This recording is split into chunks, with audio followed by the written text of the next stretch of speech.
Este último versículo es el resumen de lo que hemos leído en el capítulo 1 de Juan. El Evangelio según San Juan se introduce con la narración del Nuevo Testamento, del Génesis. Este es el Génesis del Nuevo Testamento. Mientras que en el Antiguo Testamento la narración de la creación es todo un libro,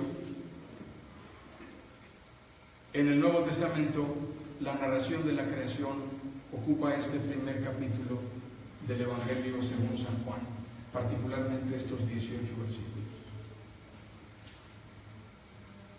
Y este versículo 18 es una descripción de este pasaje. A Dios nadie lo ha visto nunca. El Hijo unigénito que es Dios y que vive en unión íntima con el Padre, nos lo ha dado a conocer. Durante octubre y noviembre estuvimos reflexionando sobre las verdades centrales de la reforma religiosa. Comenzamos desde septiembre, un poco hablando de la gracia, cuando estuvimos reflexionando en la palabra de Dios en el primer libro de Samuel, capítulo 22, en donde donde el rey David, describe la gracia con una sola frase: porque se agradó de mí. Y después en el mes de octubre estuvimos reflexionando y meditando en la palabra del Señor y posteriormente tocando los temas solo la palabra, solo por la fe. Y el domingo pasado estuvimos meditando en el tema solo Cristo. Y hoy es nuestra meditación en la última afirmación, que es de las verdades centrales de la Reforma: solo a Dios la gloria. Así que, pensando en esto, precisamente, quiero enfocarme a lo que dice este pasaje, concretamente. Dice que cuando Cristo vino, entre nosotros se manifestó la gloria de Dios. Es interesante, lo acabamos de leer. Versículo 14. Dice Juan 1:14: y el Verbo se hizo hombre y habitó entre nosotros, y hemos contemplado su gloria. La gloria que corresponde al Hijo unigénito del Padre, lleno de gracia y de verdad. Vimos su gloria. En la versión 60 dice: y aquel Verbo fue hecho carne y habitó entre nosotros, y vimos su gloria, gloria como del unigénito del Padre, lleno de gracia y de verdad. Cuando leemos esto y hablamos acerca de la gloria de Dios, tenemos que preguntarnos: ¿de qué se trata? ¿Qué es lo que nos interesa hablar acerca de la gloria de Dios? Dicho de otra manera, ¿qué relación existe entre la gloria de Dios y nosotros? ¿Cuál es el punto de encuentro? ¿Por qué habría de ocuparme de considerar esto hoy y no en otro momento?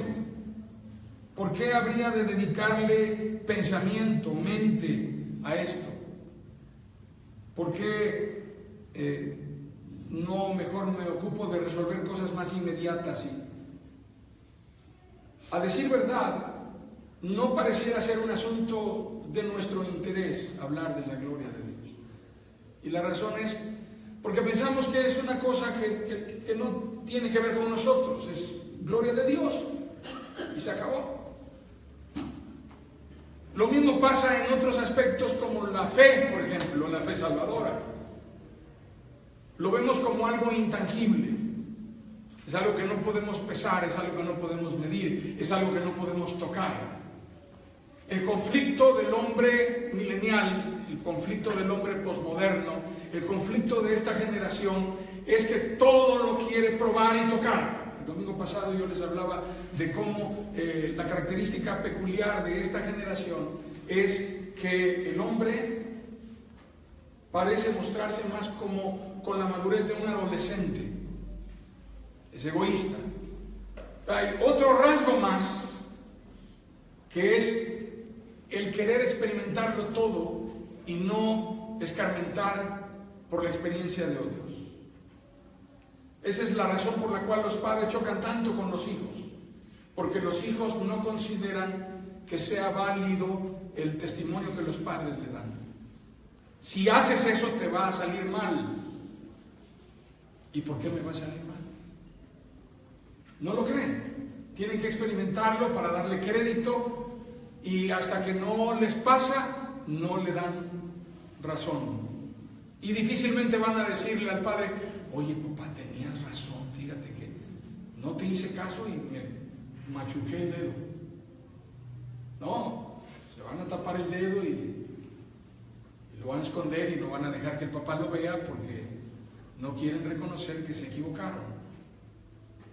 Pues la razón por la cual no nos interesa hablar de la gloria de Dios básicamente tiene dos fuentes.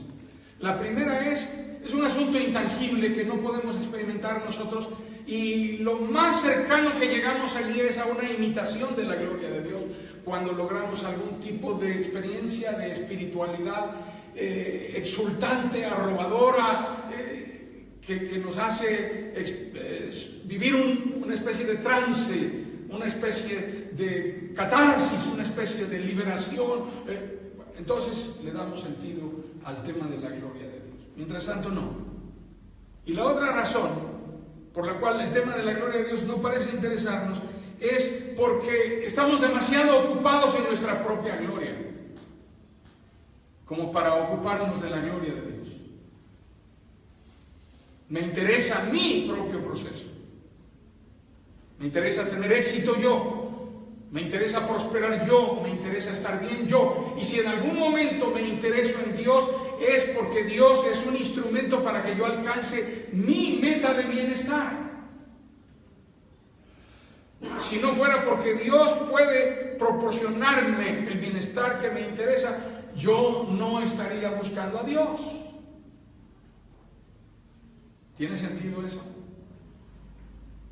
¿Tiene lógica? ¿Creen ustedes que hay personas que viven bajo esa cosmovisión de la vida? Sí, demasiados. Algunos de ellos se dicen cristianos. Pero además hay una razón más. No me intereso en la gloria de Dios porque mi conocimiento de la gloria de Dios es muy pobre. No la entiendo, no la conozco. Conocer de la gloria de Dios es una evidencia del tipo de trato que me une a Dios. ¿Por qué? Porque esto es un testimonio de que Dios ha tratado conmigo.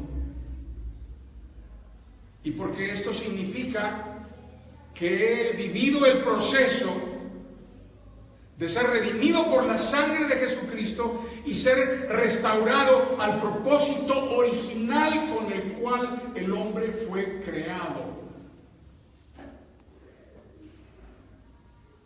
¿Para qué se casa una persona?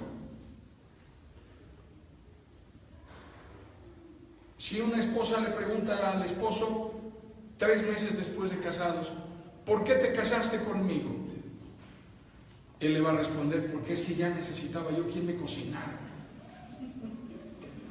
La pasaba yo muy mal, tenía hambre, había días enteros sin comer. Porque no tenía yo quien me lavara y me planchara la ropa.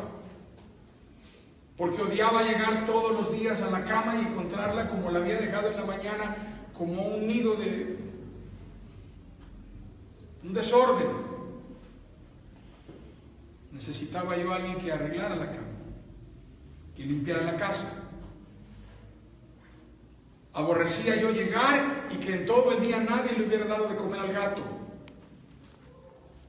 Esas son las razones por las cuales se casa alguien. ¿Por qué se casa alguien? ¿Por qué alguien establece un vínculo con una persona para toda la vida?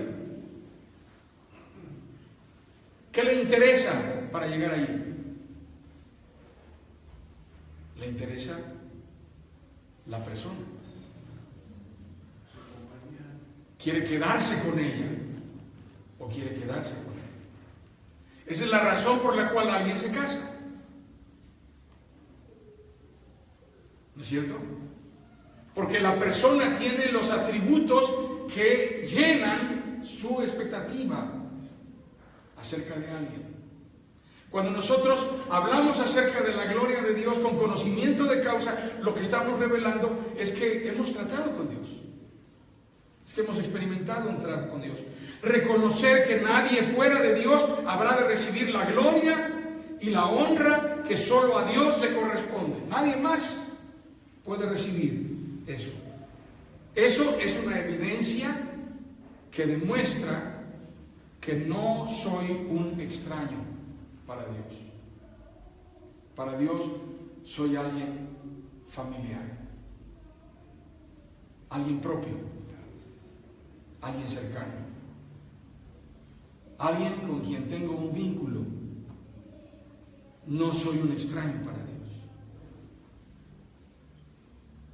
¿Recuerdan lo que dice Mateo capítulo 7, allá al final del capítulo, en donde el Señor dice: tengan cuidado de entrar, asegúrense de entrar por la puerta estrecha, puerta angosta, camino angosto?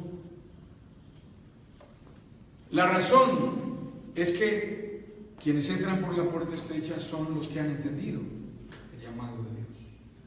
Porque son muchos los que entran y se van por la puerta y el camino ancho. Pero se van a perder. Hay que entrar por la puerta angosta.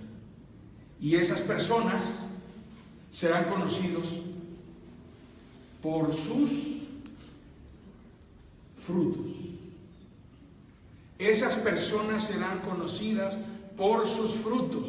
Y entonces enseguida se formaron los que tienen dones y le dijeron: bueno, pero es que en tu nombre echamos fuera demonios. Ya estaban allí formados los que tienen dones y le dijeron: en tu nombre hicimos milagros. Frutos, lo que se dice frutos, no se nos daban muchos, pero en tu nombre resucitamos a los muertos. Y en tu nombre hicimos que los ciegos vieran, hicimos que los mudos hablaran, que los cojos caminaran. En tu nombre hicimos que las montañas se movieran de un lado a otro. Y el Señor les dijo: todo eso lo hicieron, pero en ello no había una búsqueda de mi gloria. Estaban buscando su propia gloria. Yo no los conozco. Son extraños para mí. Apártense de mí. En realidad, no, nada de eso me sirvió a mí de alguna manera. ¿Les sirvió a ustedes? Y hay que entender entonces que nuestro conocimiento de la gloria de Dios es una evidencia de que hay un trato con Dios. Un matrimonio pastoral que nos busca con aprecio y con respeto como pastores, un matrimonio muy joven, han estado casados por un poco más de 7 años y no han tenido familia. Y hace unas semanas atrás tuvieron la experiencia de un posible embarazo que no resultó ser realmente un embarazo. Cuando fueron al médico, el médico dijo: por favor, tengan mucha cautela. Ha sido un proceso difícil, por favor, tómenlo con mucha calma. En este momento yo no tengo los signos que me permitan detectar que aquí hay un producto. ustedes que sea uno de los signos que evidencia de que allí hay un producto. Una de las primeras cosas que aparece cuando se hacen los primeros estudios, apenas a semanas de que se diagnostica un embarazo, es el corazón. Esa cosita tiene corazón. Hay evidencia de que allí hay una persona formándose. Evidencia. La evidencia de que tenemos un trato con Dios es que somos sensibles y expectantes acerca de la gloria de Dios. Nos importa, nos interesa. Ahora, observemos el progreso de los tiempos escriturales, los tiempos de la palabra, en relación a la revelación de la gloria de Dios, desde el principio hasta ahora, a través de la historia de la salvación, comenzando desde el Edén. Dense cuenta que en el Edén el hombre hablaba con Dios ¿cómo era el diálogo entre Dios y el hombre en el Edén? Con familiaridad. ¿Y qué pasó cuando el hombre cayó después de la desobediencia de Adán y Eva, nuestros primeros padres? ¿Qué hicieron ellos? ¿Qué hicieron? Se escondieron. Se escondieron. ¿Y qué sucedió en Génesis capítulo 3 cuando Dios emite su sentencia? ¿Cómo termina Génesis capítulo 3? ¿Qué puso Dios a la entrada del Edén? Un ángel con una espada que no permitía que el hombre entrara. Alguna vez les platiqué la historia de cuando nuestro hijo de 9 años se quiso ir de la casa. ¿Han escuchado esa historia? Salíamos de un supermercado en donde no habíamos comprado el juguete que él quería. Y venía muy enojado. Así que nos dijo, subiendo al coche y arrancando a una cuadra del supermercado, dijo, me voy a ir de la casa. Venía en el asiento trasero. Y atrás, junto a él, venían sus hermanas. Así que cuando yo escuché eso, dije, ¿qué cosa dijo el niño? Y como un coro celestial, sus hermanas dijeron, que se va a ir de la casa. Y entonces en ese instante orillé el coche, me estacioné y le dije a mi esposa, mi vida, por favor, bájate y ábrele la puerta al niño para que se vaya de la casa. Mi esposa se me quedó viendo como diciendo, ¿estás hablando en serio? Y yo le dije, por favor. Y mi esposa hizo algo que siempre hace. Me hizo caso.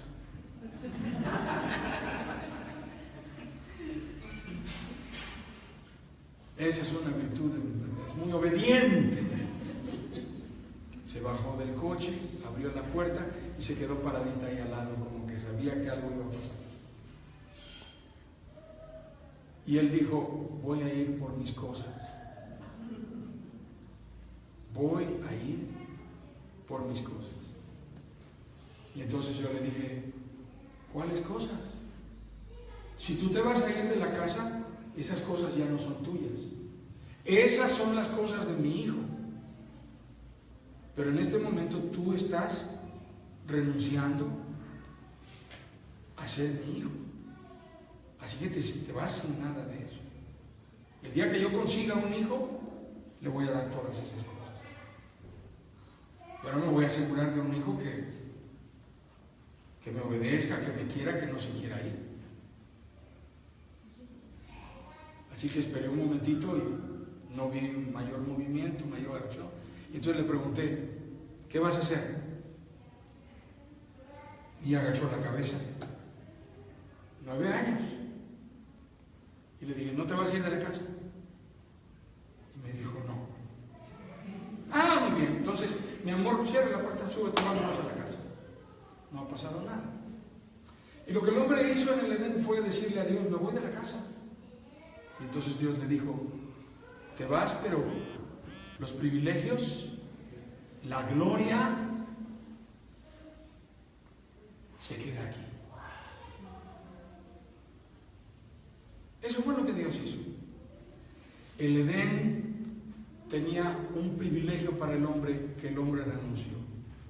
¿Qué pasó después? A partir de ahí el hombre trata con la gloria de Dios, con la magnificencia de Dios, con miedo. Se escondió de Dios.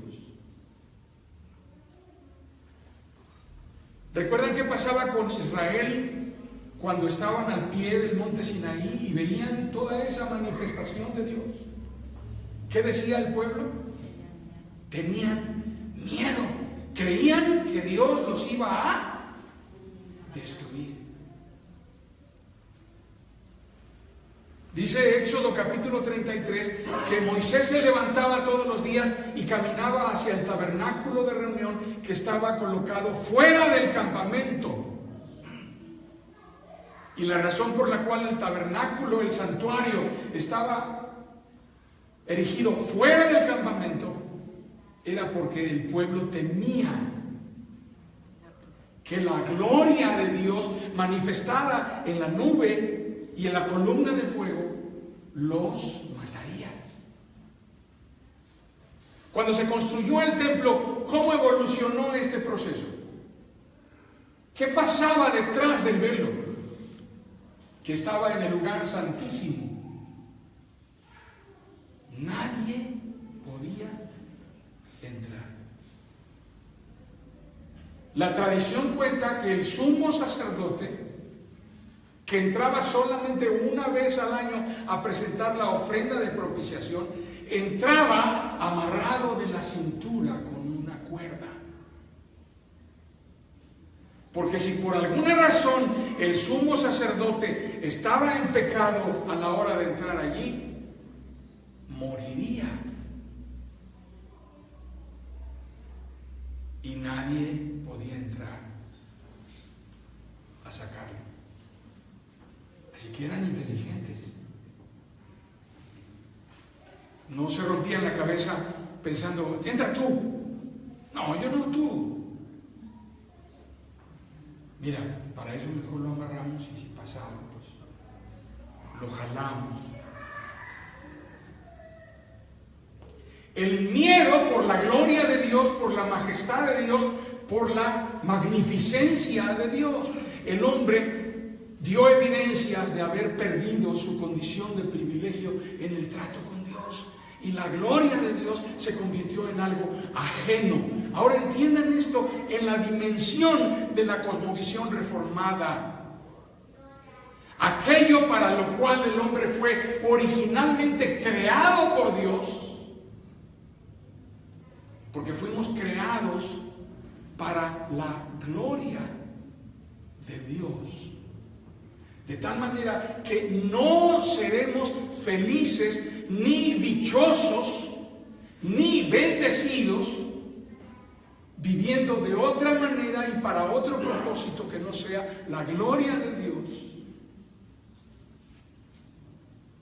Aquello para lo cual fuimos creados termina convirtiéndose en la causa de nuestro pánico y de nuestro terror.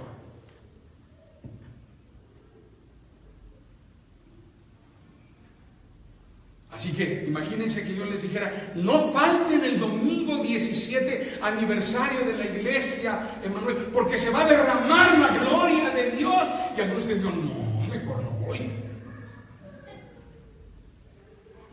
¿Verdad? En una de esas la gloria de Dios me golpea, me mata, no. El miedo hacia la gloria de Dios.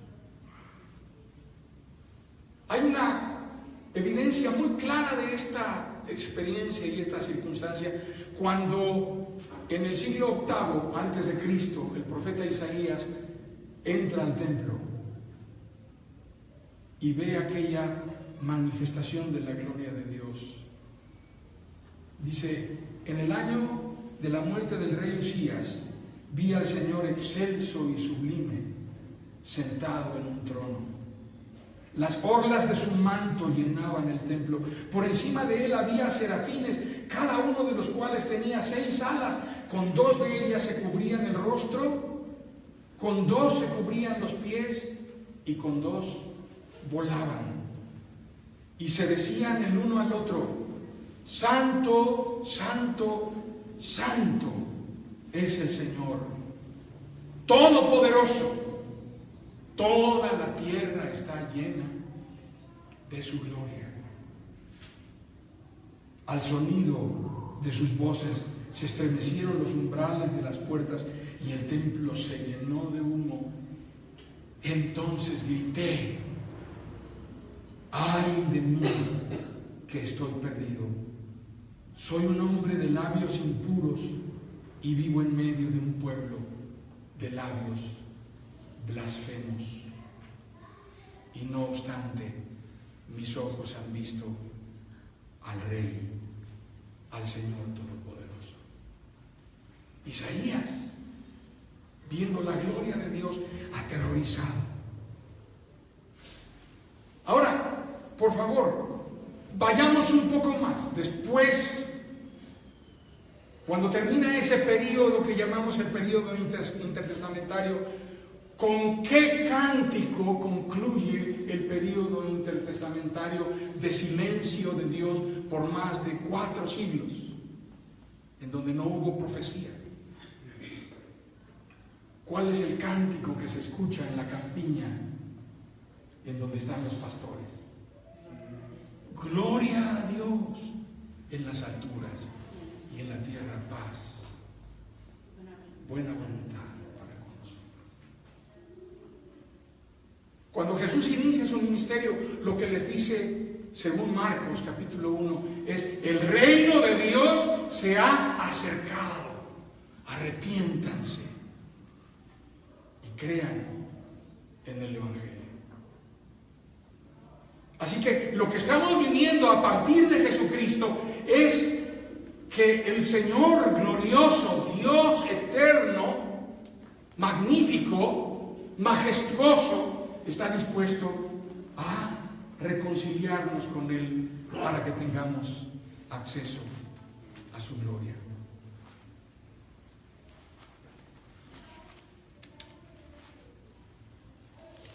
Dice en Romanos capítulo 3, versículo 23: no hay justo ni aún uno.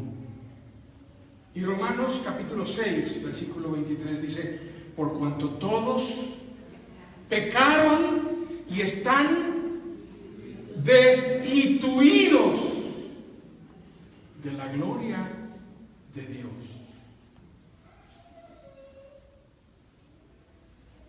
Para un hijo de Dios, morir es ir a la gloria con el Señor. Ahora, pregunto, ¿cuántos de aquí se quieren morir ya?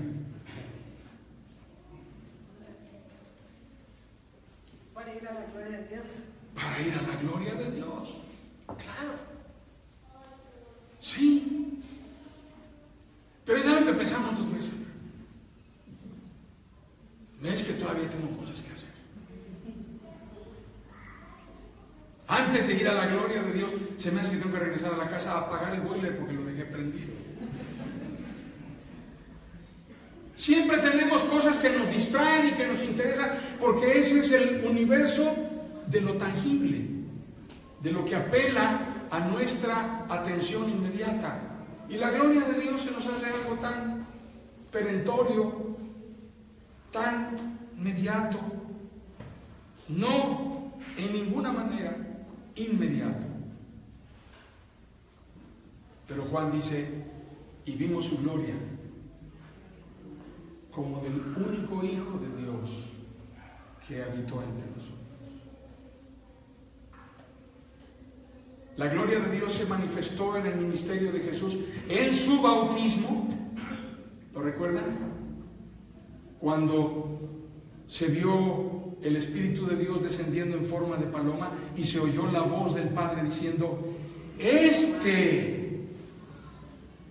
que ustedes consideran común, como cualquiera otro, este es mi hijo amado. En él tengo contentamiento. Qué tremendo, ¿verdad? Impresionante. Así es como Dios se revela. ¿Cuándo más se reveló la gloria de Dios en el ministerio de nuestro Señor Jesucristo? En el monte de la transfiguración. En ese momento en donde habían ido a orar, el Espíritu de Dios se revela de una manera maravillosa. El Padre, el Espíritu de Dios y el Hijo allí. Y entonces dan testimonio de que Él es el Hijo de Dios. Los dos gigantes, los monstruos sagrados del monoteísmo. ¿Quiénes son los monstruos sagrados del monoteísmo en el Antiguo Testamento? Moisés y Elías. Moisés, que mandó moler el becerro de oro e hizo que el pueblo se tragara su ídolo maldito. Baja del monte Sinaí y encuentra al pueblo danzando para adorar al becerro de oro y le pregunta a Aarón: ¿qué es esto? Y Aarón dice: ay, manito, es que el pueblo pues me presionó y ya no, ¿qué iba a hacer? Un sacerdocio débil, pusilánime, un sacerdocio adúltero espiritualmente hablando, que no tenía lealtad para con Dios. Y entonces Moisés ordena que ese becerro de oro sea molido y hecho polvo. Y ahora se lo tragan. Ay, qué fuerte, hermano. O sea, el oro es bonito, pero tragado no.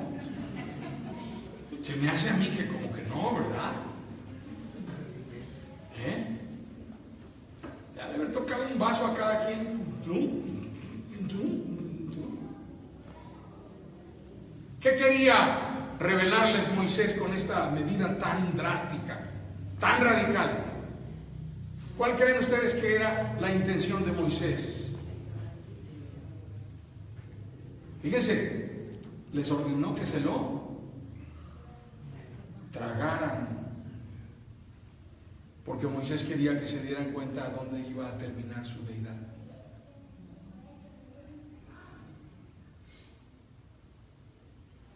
Esa noche todos vieron a dónde terminó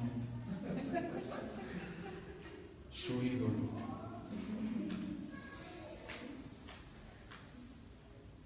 Qué tremendo. Entender la gloria de Dios es un conocimiento que nos has dado por Dios. La gloria de Dios está revelada en el andar y en el conversar, en el vivir de cada uno que es hijo de Dios. Cuando vivimos para la gloria de Dios, es evidente, hermanos. Algunos piensan que vivir para la gloria de Dios es comprar el último disco del hermano Jesús Adrián Whitty. Sí. Tener la última grabación de la hermana Lángara, la que canta, Marcela Lángara. ¿O cómo se llama? Gándara, perdón. Que eso es vivir para la gloria de Dios. Pero vivir para la gloria de Dios es entender que estamos caminando para agradarle a Él, para honrarlo, para tener una palomita. Los que están más cerca, que están aquí entre nosotros, de lo que significa tener una palomita en el cuaderno, son Elenita y Donají. ¿Qué se siente que te llegas y que a todo el mundo la maestra dice: esto no es una porquería? Ay, ¿qué es esto que dice aquí? Ay, no, mal. Y así, uno tras otro, y llegas tú y la maestra: ¿verdad? Si hay quien sabe hacer la tarea, mira nada más. A ver, miren, así se hace. Y y te pone palomita. ¿Y cómo te retiras del escritorio de la maestra?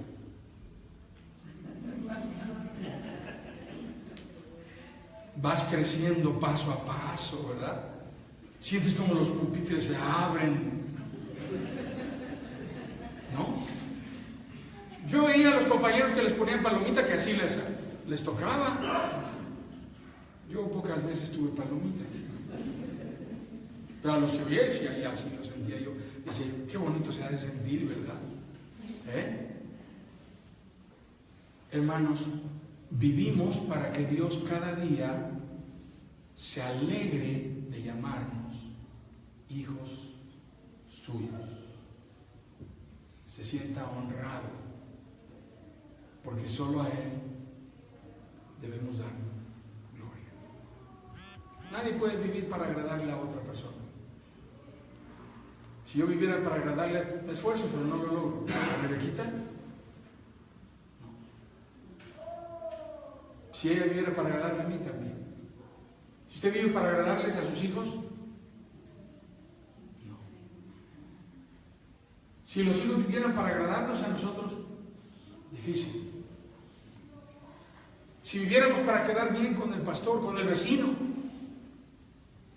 vivimos para agradar a Dios. Y cuando agradamos a Dios, hacemos lo que es recto, lo que es justo, lo que es honorable, lo que es de buen nombre, lo que nos bendice, lo que nos edifica. Y a veces eso hace que las personas mejor se alejen de nosotros,